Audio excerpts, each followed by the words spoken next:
सुनो 90 सेकंड्स के साथ मैं हूं असमा रहमान। आज की ताज़ा तरीन अपडेट। पाकिस्तान ने सिंतास मुआहदे की मुअत्तली पर भारत को बाकायदा नोटिस देने का फैसला कर लिया।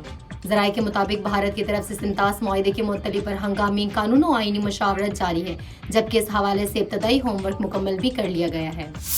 मकबूजा कश्मीर की खवातीन का कश्मीर को भारत का हिस्सा मानने और भारत का नारा लगाने से इनकार।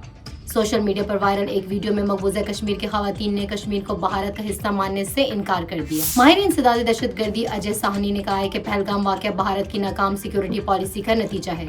अजय साहनी ने मजीद कहा कि पहलगाम वाक़या मोदी हुकूमत की नाकामी है। बन्नू में कानून नाफिज करने वाले इदारों की अहम कार्रवाई।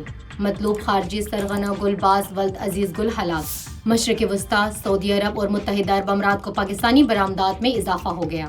रिपोर्ट के मुताबिक जारी माली साल के दौरान मशरक़ वस्ता के ममालिक को बरामदात में 4.47%, सऊदी अरब को 6.95% और मुत्तहिदा अरब अमारात को 8.2% का इजाफा हुआ है। पेशावर हाई कोर्ट में ओमान से आई खातून समेत 5 लापता अफराद की बाजियाबी की दरख्वास्त पर समाअत हुई। अदालत ने समाअत के दौरान बरहमी का इजहार करते हुए 5 अफराद को पेश करने का हुक्म दिया है। जिले इंतजामिया का सुनो पख्तनख्वा की रिपोर्ट पर एक्शन। जिला खैबर में रोटी के नए रेट और वजन मुकर्रर, जिस पर आवाम खुश ताहम नानबाई नाराज। मजीद अपडेट के लिए सुनो पख्तनख्वा के साथ रहिए।